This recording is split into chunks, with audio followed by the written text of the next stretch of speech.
현 시대를 분석할 수 있도록 돕는 한 권의 책은 여러분들 삶에 큰 위안과 용기와 지혜를 제공할 것입니다. 선거가 대선이 끝난 이후에 이재명 씨가 하고 있는 모든 것은 자신을 보호하기 위한 활동이었지 않습니까? 개항을 해 출마해서 국회의원 배지를 달고 또 이번에 더불어민주당 당대표가 됐죠. 그래서 방탄 당대표다 이렇게 보는 사람들이 많지 않습니까? 지금 대한민국에 양식 있는 사람들의 관전 포인트는 두 개입니다. 윤석열 정부가 과연 이재명 후보와 관련된 사안들, 백평동 특혜 비리 의혹, 대장동 비리 의혹, 권순일 재판거래 의혹, 변호사비 대납 의혹, 법인카드 유용 사건 의혹, 그런 수많은 의혹 사건을 공정하게 처리해 가지고 대한민국 헌법이 규정하는 것과 마찬가지로 대한민국의 모든 국민은 법 앞에 평등하는 그런 원칙을 구현할 수 있는 그런 권력자인가 아닌가라는 부분을 지켜보고 있고, 다른 하나는 과연 4.15 총선을 비롯한 대한민국의 공직선거에 대해서 수사다운 수사를 해서 소위 선거 정의를 바로 세울 수 있을 것인가, 그 두 가지를 사람들이 지켜보는 겁니다. 두 가지 모두 다 잘 모르겠습니다. 지금까지 해온 걸 보게 되면 정말 지금 정도면은 명확하게 정의를 구현하려고 하는 확실한 그런 의지와 의도를 대통령께서 갖고 계신다 이렇게 답할 수 있어야 되는데 뭐 아리송하다는 이야기입니다. 오늘 두 가지 사건이 주목을 받게 되는데, 하나는 이제 김혜경 씨의 법인카드 유용 의혹의 핵심 인물이었던 아주 첫 건이었죠. 예. 그 배모 씨 뭐 집사 같은 그런 역할을 하신 분로 구속영장이 기각됐다는 그런 뉴스가 하나 있었고, 하나는 이제 아마 이재명 당대표가 선출이 됐으니까 윤석열 대통령실에서 정무수석이 아마 당대표실을 방문했던 모양입니다. 그 자리에서 전혀 예상치 못했던 윤석열 대통령과 이재명 대표의 첫 통화가 있었고, 그 자리에서 앞으로 자주 만나자, 예방 이후에 이진복 수석은 통화하면서 빠른 시간 내에 만날 자리를 만들어보자, 앞으로 자주 만나자, 이 대표가 지난 28일 영수회담을 제안한 지 이틀 만에 두 사람의 통화가 먼저 성사된 셈이다. 사람들은 이제 이런 것을 보고서 머릿속에 떠올리게 된 것은 적당히 주고받고 뭐 그렇게 할 가능성이 있지 않는가, 이런 부분에 대한 걱정을 하게 되는 거죠. 당연히 아마 사람들은 기사를 보는 순간 그렇게 걱정을 했을 겁니다. 여당에서는 이재명 대표가 연일 영수회담을 거론한 데한 불쾌감도 적지 않다. 이재명 대표가 대통령과 나란히 앉은 자리에서 자신에 대한 각종 수사 상황을 언급할 경우에 방탄용 회동이 될 거란 예상 때문이다. 다만 회동 석사 가능성 없지 않다. 정부와 여당 입장에서는 169석 야당의 협조 없이는 내년도 예산안 중점 법안 통과가 쉽지 않다.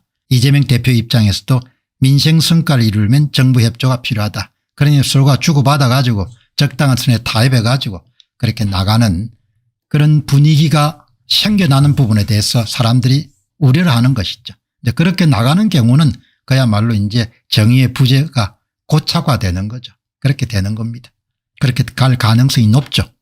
그런데 이제 오늘 지금 이제 이재명 후보가 당면하고 있는 일을 일목요연하게 그런 기자들이 계속 기사를 이제 취재를 따라가니까 한번 잘 정리한 내용을 우리가 보고 복습할 필요가 있을 것 같습니다. 겹겹이 방탄무장으로 이재명을 지킬 수 있을까? 뭐 정확하게 표현했네요.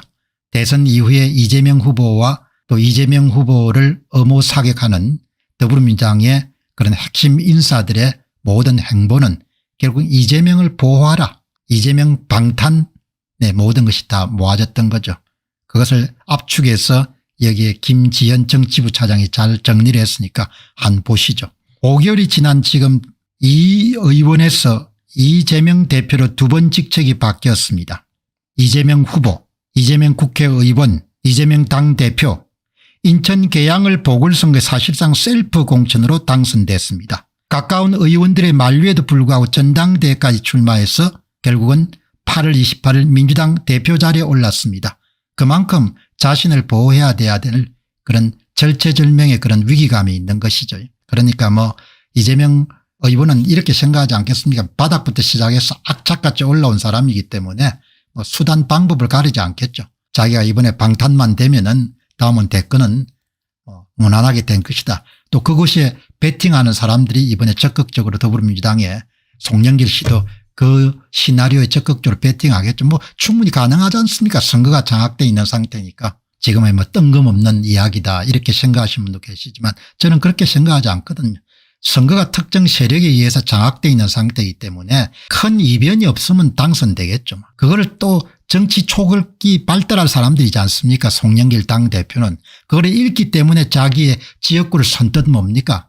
이재명 후보와 함께 넘기지 않습니까? 그거 왜 그렇겠습니까? 이익이 된다는 거죠. 우리가 상상할 수 없는 그렇게 먼 시각에서 그냥 얼마나 고맙겠습니까? 이재명 후보는 가장 뭐 생명의 은인 같은 사람인 거죠. 정치 생명의 은인 같은 사람인 거죠.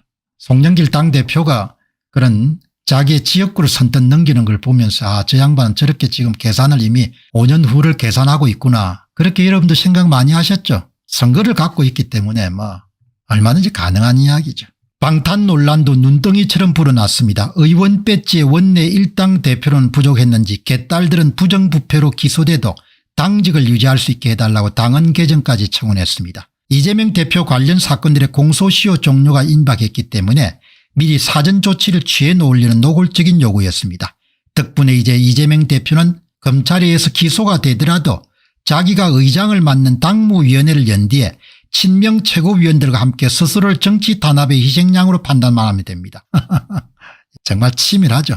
좌파들은 기본적으로 이렇게 권력을 관리하고 경영하는 것은 우파들하고는 게임이 안 되는 것 같습니다.